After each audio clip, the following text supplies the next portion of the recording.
Hausse des prix de certains produits pétroliers, le gouvernement camerounais justifie l'abandon des subventions, mais surtout rassure l'opinion. C'était il y a quelques jours, durant une conférence de presse conjointe, ayant mis face aux hommes des médias, 6 membres du gouvernement. Et d'entrée de jeu, c'est René Emmanuel Sadi, porte-parole, qui va ouvrir le bal en justifiant cette hausse. Le poids des subventions consenties par l'État pour maintenir les prix des produits pétroliers à la pompe pesait lourdement sur le budget de l'État et rétrécissait considérablement les ressources dont notre pays a grand besoin pour faire face aux attentes de nos populations. Gaston Elundoué Somba va présenter les éléments ayant contribué à cette hausse, tout en relevant son impact sur le fonctionnement de l'État. Et pour ceux qui ont pensé que l'État avait abandonné ses populations, c'est Luc Magloire-Mbagatan, la ministre du Commerce, qui va éclaircir. La mesure de rajustement ne signifie pas la fin du soutien des prix des carburants à la pompe. Cela a été dit. Il s'agit juste de ramener à une proportion raisonnable le niveau des subventions et non de supprimer les subventions. Grégoire Ouna, ministre du Travail et de la Sécurité sociale, va rassurer les travailleurs en ce qui concerne les mesures prises par le gouvernement, mesures que va présenter lui Paul Motazé, ministre des Finances. En ce qui concerne le ministère des Finances, je peux vous dire que nous on est prêts.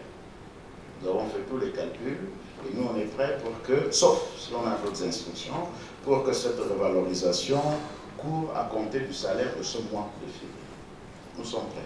Tous les calculs ont été faits et nous en connaissons l'incidence.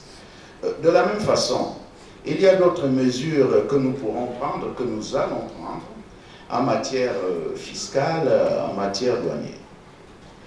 Là, je ne peux pas, j'ai déjà commencé à travailler avec mes équipes, nous savons un peu dans quel sens, dans quelle direction nous allons partir. Mais vous savez, les impôts et taxes sont d'origine législative.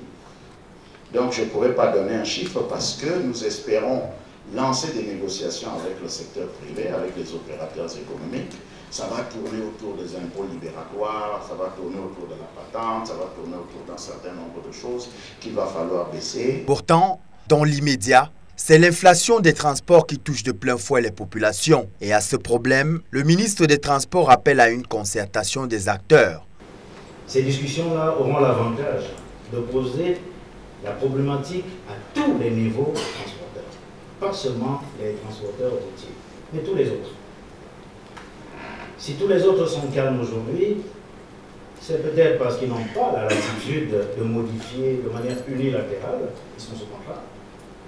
Mais ça n'est pas une raison, c'est une preuve de citoyenneté, de montrer également que même si on a la latitude de modifier son tarif, il faudrait que ça se fasse de manière concertée. J'appelle donc nos amis et partenaires sociaux, les syndicats, transporteurs de toutes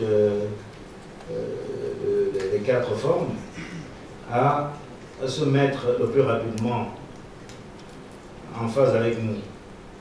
Nous les attendons pour entamer les discussions qui vont nous permettre de trouver la juste réponse à chaque sous-secteur. Voilà qui est dit.